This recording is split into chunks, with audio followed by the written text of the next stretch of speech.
Kalau manusia mati, identitas Wah, manusia baik. di bumi kan dihapus. Jika demikian, yang menikmati surga bukanlah kesadaran kita di bumi, melainkan jiwa baru yang bukan kita. Apakah ini Itu statement yang benar, Plato, Pak? bukan Kristen. Ya, ini penting ya. Banyak orang salah ngerti. Kekristenan mempercayai bahwa kita akan bangkit. Kita ini terdiri dari tubuh, tapi selain tubuh kita punya kesadaran, self consciousness, yang Alkitab katakan akan bertahan meskipun kita sudah mati. Ini mengagetkan. Jadi saya adalah diri saya, tubuh saya. Tapi ternyata selain tubuh, saya juga punya kesadaran, self consciousness, yang tetap sadar meskipun saya mati. Wih, ngeri ya cerita hantu.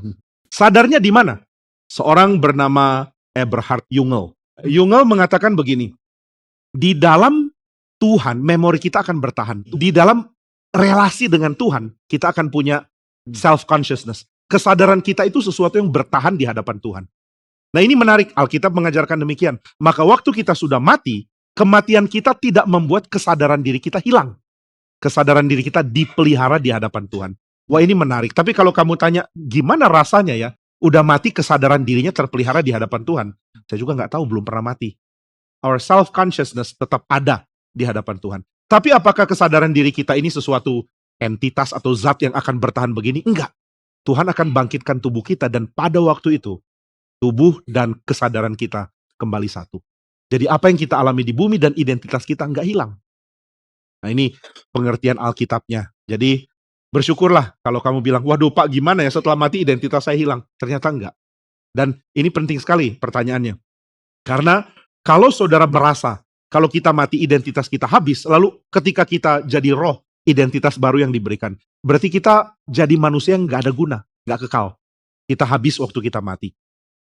Nah tapi, kalau saudara percaya Alkitab memberitakan tentang manusia, saudara akan lihat, Alkitab mengatakan manusia tidak akan berhenti ada. Jadi sejak dia diciptakan, tadinya nggak ada, jadi ada. Tapi sejak dia ada, dia nggak akan pernah berhenti ada. Cuma mode keberadaannya kayak apa ya? Mode keberadaan di dalam kondisi manusia sekarang, iya. Kalau kita mati, nah ini kondisi khusus yang kita nggak ngerti. Tapi kondisi khusus ini akan disempurnakan di dalam kebangkitan. Jadi jangan takut ada kebangkitan. Apakah perasaan atau memori ini berhubungan dengan jiwa atau roh juga?